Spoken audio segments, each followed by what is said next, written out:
like in practice today? Pretty solid, pretty good energy. Obviously, we got some new things rocking on both sides of the ball, so we got to be able to execute them on game day.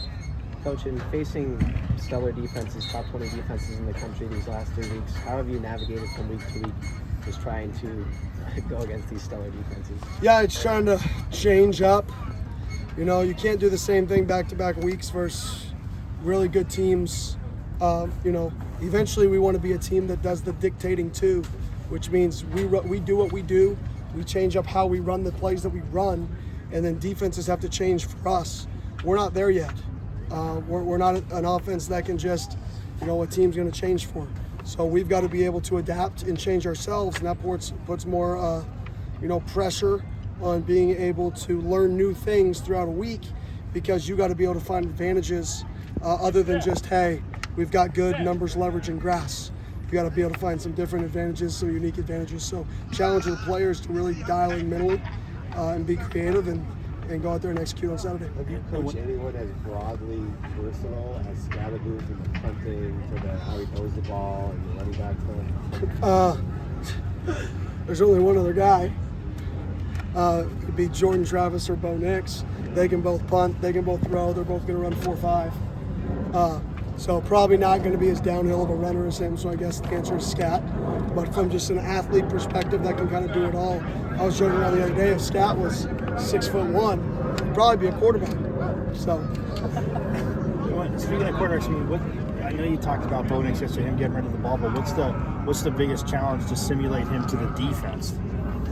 I think what I said, the ability to get rid of the ball fast, so it's hard to pressure him because he gets rid of the ball fast.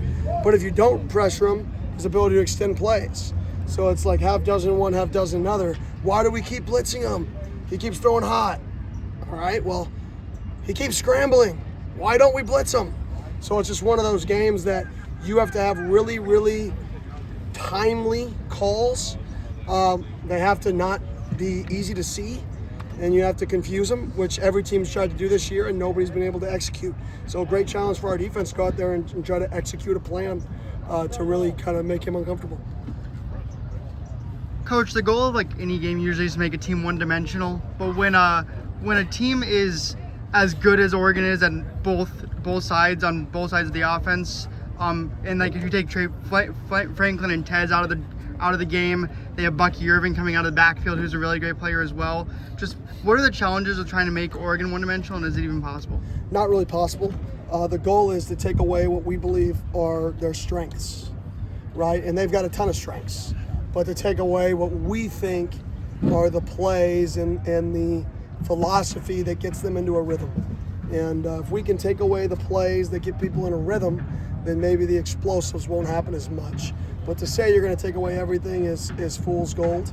To say you're going to take away and make them one-dimensional is not going to happen, because they'll just run the ball for 340 on you. If you want to take away the pass, throw it for 460. So you've got to be able to take away what you want to take away in different situations in the game with disguises that they don't know what we're trying to take away on that play.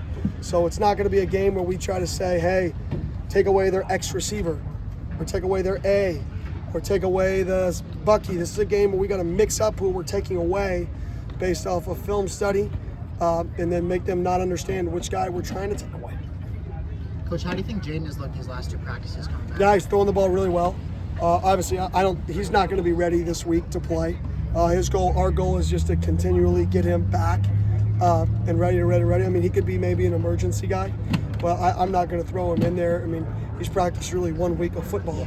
As a true freshman, to say, hey, go get him, Tiger, like that ain't fair, right? That's not what I should do.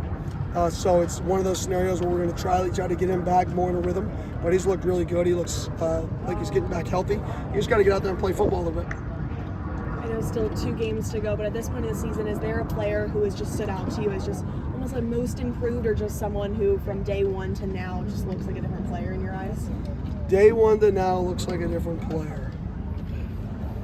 I mean, I think Shamari, his growth throughout the year, adapting to the speed of this level and then becoming a really good player quickly.